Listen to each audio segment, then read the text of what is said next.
Vous écoutez le podcast de la formation. Le podcast fait par et pour les actrices et acteurs de la formation.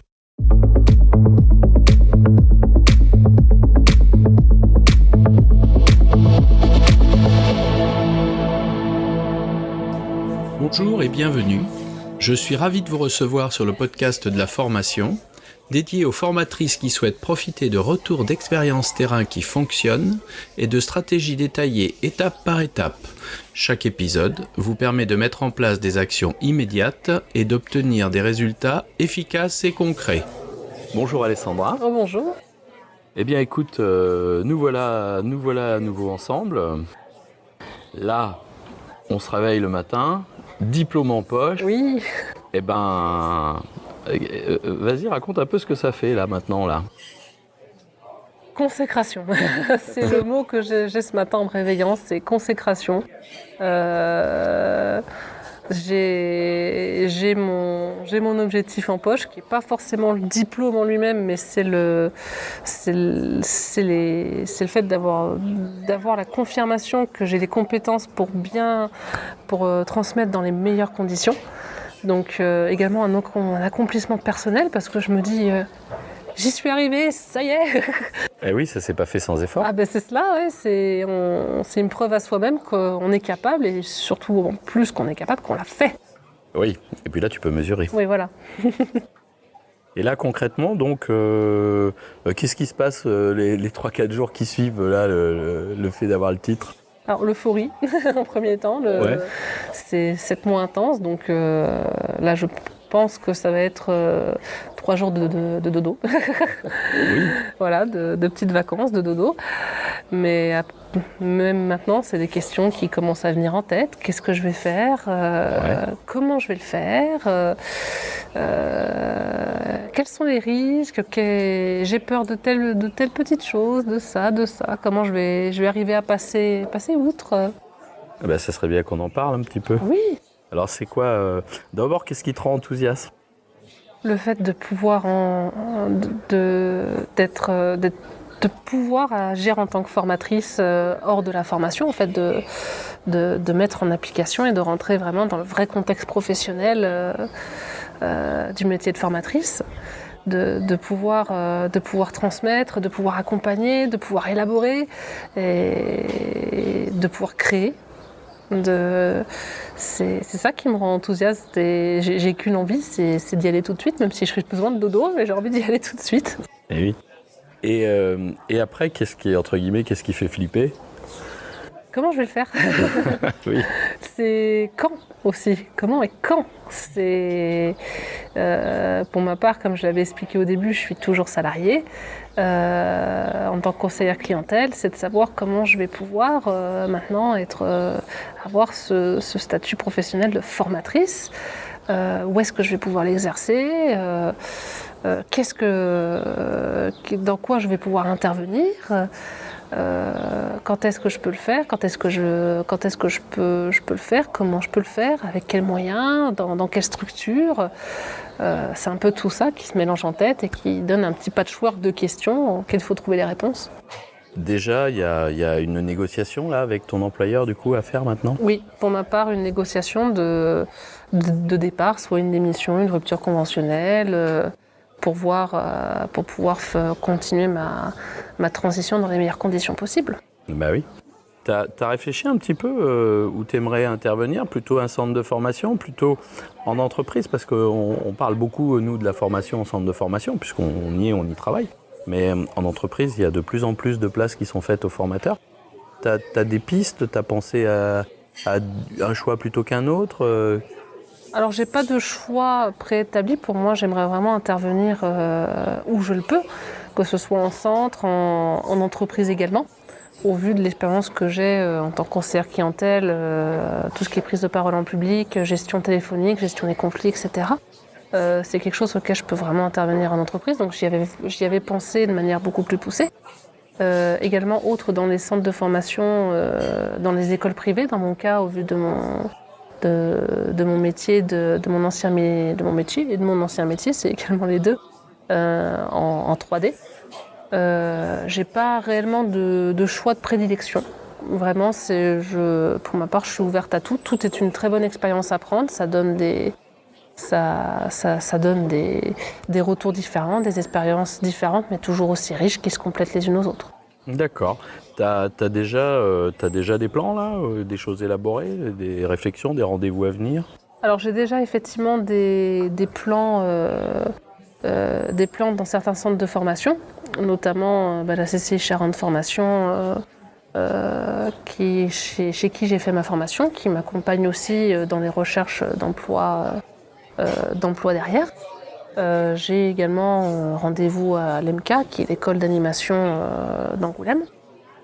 J'ai rendez-vous à venir, également dans des organismes d'insertion type Retravailler. J'ai le CIBC également que j'ai contacté, dont j'attends une réponse, dans le domaine de l'insertion également. Pour le milieu des entreprises, en pleine démarche pour voir ce dont les entreprises ont besoin, dans quoi je pourrais intervenir et à quelle demande je pourrais répondre. D'accord. Donc déjà, on voit que tu es proactif. Tu as commencé ça pendant ton temps de formation? Oui. Tu as réfléchi avant? J'ai fait toute la partie réflexion quelques semaines avant, parce que je commençais déjà dans ce processus de qu'est-ce qui va se passer après. Oui. Il y a une vie après le titre. Oui, c'est ça. Ah mince alors. Il faut y penser. Oui. Et vu que moi, mon objectif, c'était de transmettre, d'être formatrice. Donc le titre est un passage, mais c'était pas l'objectif final. C'est un passage obligatoire pour moi, mais c'était une étape. C'était une étape dans mon petit chemin de montagne. Et donc j'y avais pensé. Effectivement, j'avais déjà commencé à faire la liste des organismes dans lesquels je pouvais intervenir, qu'est-ce que je pouvais proposer. Cette liste-là est toujours en cours de peaufinage, en fonction des circonstances, du contexte, on peut toujours affiner les choses. Et des rencontres tout à fait du réseau qu'on se construit, etc. Donc c'est toujours en cours de peaufinage, mais là on va rentrer dans une phase de réalisation où je vais y aller, en disant bonjour. Oui, tu vas organiser quoi, de la prospection? Oui, tout à fait.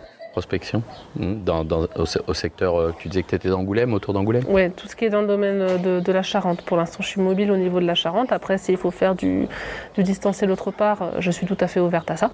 Oui. Mais dans un premier temps, voir le secteur de la Charente pour après m'élargir petit à petit. Oui, c'est ça. On a un moment là, t'as pas un moment de flottement là, de je sais pas comment m'y prendre, je sais pas comment faire, tu fais comment là pour t'organiser? Alors, il y a effectivement ce mouvement de flottement qui est inévitable. Je pense que ça dure soit quelques jours, soit quelques semaines, en fonction des personnes, de leur situation. J'ai ce moment de flottement de savoir comment je vais goupiller l'arrêt de mon ancien métier, qui est conseillère clientèle, avec le début de mon expérience professionnelle en tant que formatrice.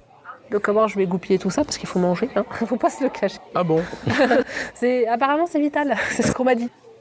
Et tu aurais besoin de quoi? Qu'est-ce qui t'aiderait pour faire ça? Alors, une chose qui m'aiderait beaucoup, que moi j'ai dû faire toute seule et qui m'a pris beaucoup de temps, c'est les statuts possibles en tant que formateur. Ah oui. Je me suis renseignée, j'ai fait ma veille toute seule sur le sujet. Avec deux, trois collègues qui m'ont orientée, qui m'ont aiguillée. Mais effectivement, avoir des informations complémentaires sur les différents statuts, qu'est-ce qu'on peut faire, quelles sont les possibilités, quels sont les risques et les avantages à certains statuts. Et surtout, une orientation sur les organismes à démarcher, sur les entreprises qui auraient besoin de telle ou telle action de formation. En fait, c'est des panneaux de signalisation qu'il faudrait. Oui, c'est ça, un guide un peu. C'est cela. Et quand tu parles de statut, tu veux dire des statuts genre auto-entrepreneur, salarié, vacataire, honoraire. Et ça, c'est les types de contrats. Le portage salarial, on n'en parle pas beaucoup, oui. Mais ça existe aussi, il ne faut pas le négliger.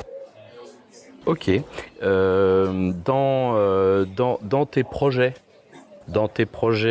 t'as l'intention de faire quoi? De monter un centre de formation, de travailler pour un centre de formation?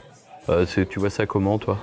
Alors, dans l'immédiat, après c'est totalement modulable en fonction de ce qui va se passer, mais dans l'immédiat, j'aimerais effectivement, moi, intervenir dans des centres de formation dans tous les domaines où je peux intervenir, que ce soit dans le domaine des compétences transversales, que ce soit dans le domaine de l'animation 3D, également aussi en tant que dans le domaine nécessitant mes compétences de conseillère clientèle, parce que tout de même c'est une partie de mon histoire qu'il faut mettre à profit. C'est pas quelque chose que je souhaite oublier.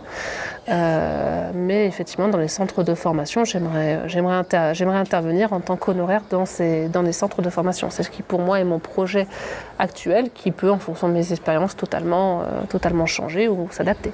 Tu as mis en place une stratégie de communication où tu aurais un petit peu, je sais pas moi, un portfolio ou un site, un CV en ligne, des choses comme ça. T'as ça déjà ? Alors non, j'y ai réfléchi à comment je pouvais faire, mais effectivement tout ce qui est portfolio ou même utilisation du réseau, c'est quelque chose où j'ai pas eu énormément d'informations.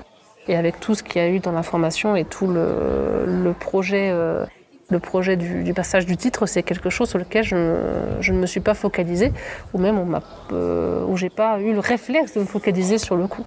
D'accord.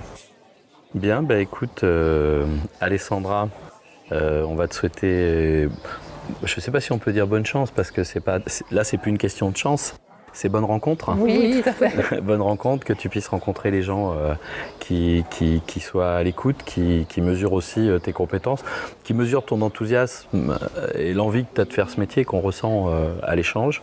Je te remercie pour ce temps de partage. Je te remercie pour cette simplicité d'échange où tu nous as dit tout ce qui s'était passé. Je crois que c'est très important pour nos auditeurs et surtout pour nos auditrices d'entendre que oui, c'est pas facile, mais oui, j'ai réussi. Et ça, je crois que c'est le message qu'il faut retenir. Il faut y croire, il faut le faire. Et puis après, les choses se déroulent, elles avancent, et puis ce sont des rencontres. C'est ça. Voilà.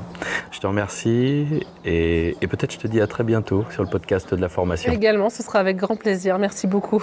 Je t'en prie, merci à toi.